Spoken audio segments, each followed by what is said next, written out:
Well, welcome to this week's conversation. It's a weekly segment where we talk to influencers, leaders, and people just doing some really great things. And we cover topics ranging from strategy, social mission. And today we're going to talk about the Global Women's Leadership Network, a little bit about diversity, equity, and inclusion. And I'm so pleased to have this conversation today with the President and CEO of Jen Hogan.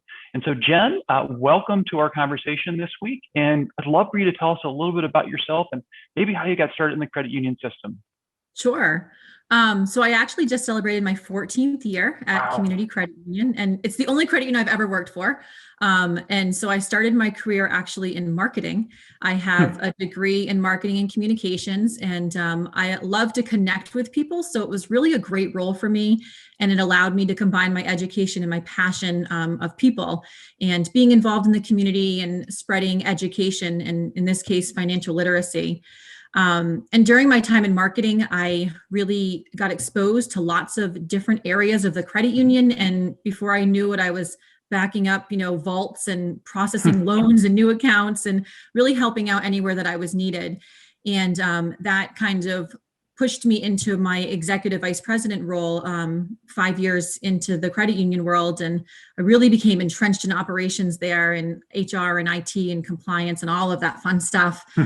And in 2015, the board asked me to step into the interim CEO role when we had a vacancy, and I did because they asked me to, and it was what our credit union needed. But I actually had no ambitions to be a CEO. It was never anything that crossed my mind. And I really think it's because I thought I would lose that connection to people.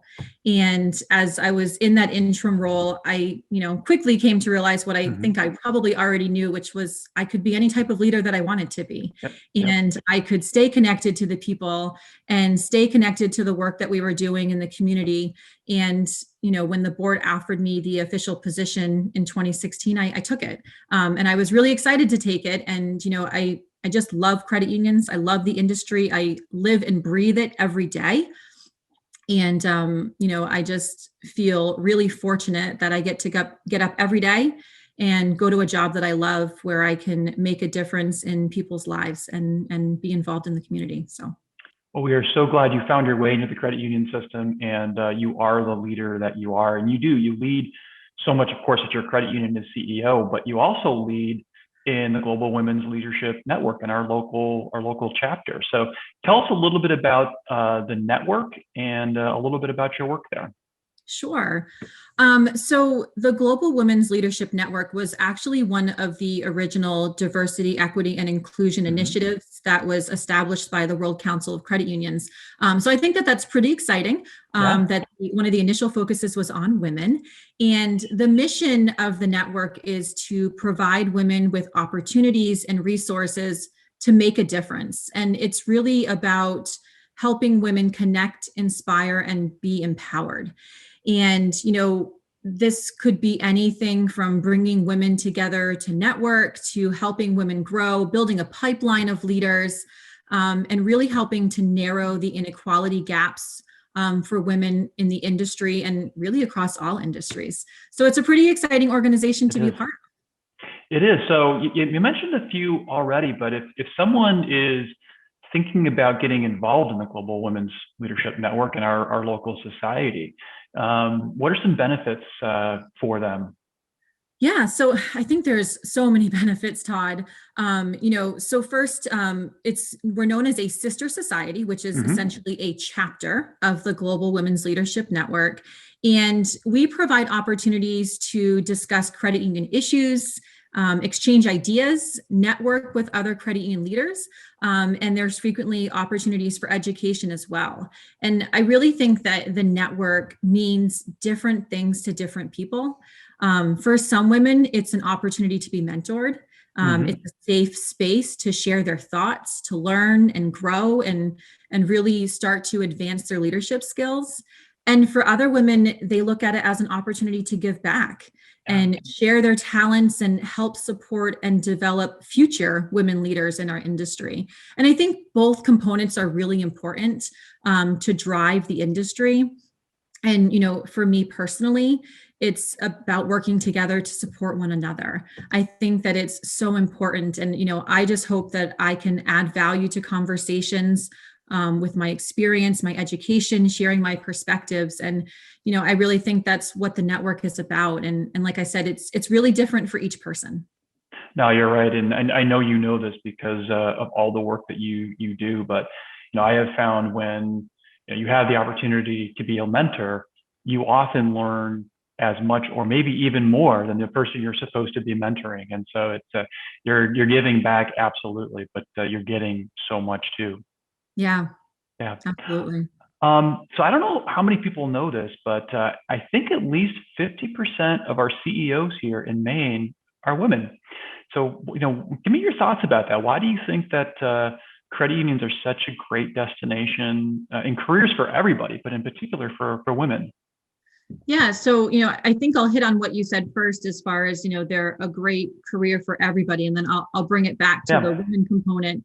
But, I think that there's just unlimited opportunities at credit unions. And if Hmm. you enjoy people, Hmm. then there are just so many opportunities for you. There's opportunities to serve members, and it's far more than just deposits, withdrawals, and loans. Yeah. It's really about making a difference in people's lives and helping them realize their American dream, because it may not be owning a home Yeah. for everybody. It's different for each person.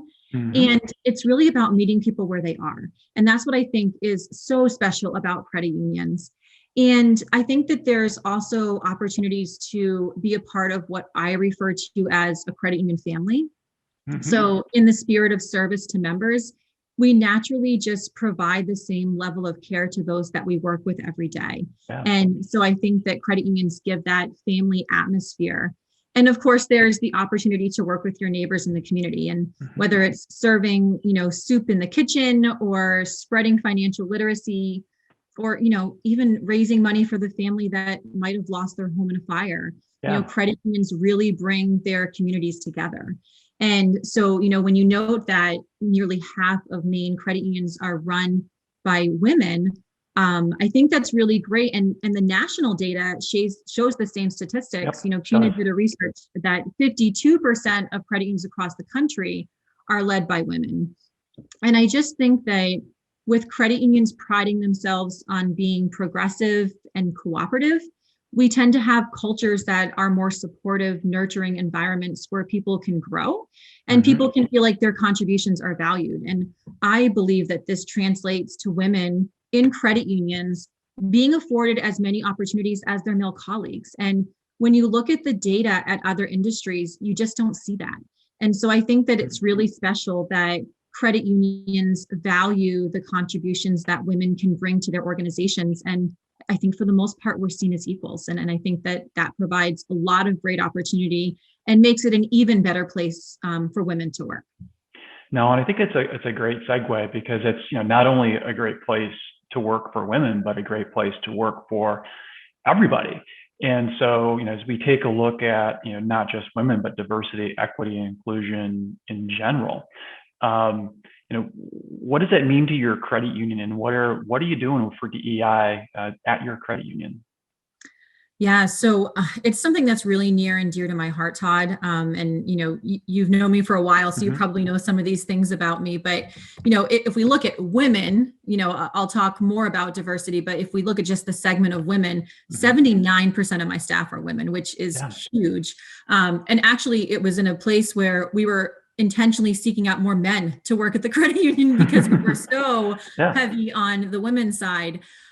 But when we look at kind of just diversity, equity, and inclusion as a whole, it is something that's really important to my credit union. Back in 2015, we had made the decision to close our main branch, and we were going to move Yeah. away and build a new state-of-the-art building. And when I took over as interim CEO, I asked the board to really pause on that and reconsider that decision. Our main branch sits in the second poorest census tract in the state of Maine, and we border the first poorest census tract. So we really serve the underserved, and we are surrounded, we're an anchor Yep. around the underserved. And I just really felt like we were doing a disservice to our members by leaving that branch. Um, if we had left, I just felt like we would have left members stranded, having to either find another financial institution or use their limited resources to be able to travel to our location. And so the board fortunately agreed to stay. And when we did that, we made a commitment, and we made a commitment to be a part of the solutions. We made a commitment to no longer focus on the problems around us and rather focus on the opportunities. And part of that commitment was finding ways to more intentionally serve the underserved. In our case, we specifically focused on the immigrant population and also people who are living in poverty, regardless of race. We know that these individuals face additional barriers, and they have different preferences and needs for financial services. So this led us to launching focus groups and a needs assessment to better understand specific needs of these populations. And we've been actually able to build different products and services targeted to better serve the underserved in our specific community. And as part of that work, we've been invited into different discussions about, halal housing, making sure that things are Sharia compliant for individuals that can't pay interest, for individuals that can't earn interest on their deposit accounts. So it's really opened our eyes to a whole new world. We've been more intentional about hiring individuals from the immigrant community. So as a percentage, 9% of our staff are immigrants from Angola and Djibouti. And collectively, our staff speaks 6 different languages, including English. And this has helped us to build trust in the immigrant community and show that we're serious about more diversity, equity, and inclusion in our credit union. During COVID, when we shut our lobbies, we made sure that things were translated into different languages. And we shared that with other credit unions because we felt like that was really important. We're currently holding a financial wellness series, and we're partnering with Prosperity Maine. And we've hired interpreters so that the immigrant community can be a part of it and that they can hear it in their language and really understand what we're trying to share.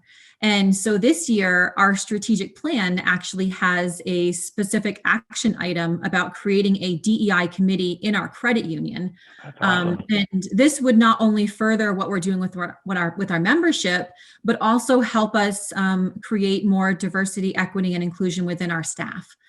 So we're really excited. We take it seriously. We think that it's a really important initiative. And we're excited to see it taken to the next level. Well, Jen, thank you so much for your time today, talking to us about diversity, equity, inclusion, Global Women's Leadership Network, why credit unions are such a great place to work, especially for women. You really brought it home when I, made my introductory comments about, we're covering strategy to social mission. I assumed that we would do that today, but we absolutely did that. And that's one of the things that makes this so wonderful. And, being part of the system and the roles that we are is, we get to talk about strategy, we get to talk about operation, but we get to spend a lot of time figuring out how to weave social mission and diversity and equity inclusion related issues into that. So Jen, thank you so much. I always love talking to you, and I'm sure we'll talk on one of these videos again in the future. You take care of yourself. Thanks, Todd. I appreciate your time too. Bye-bye. Bye.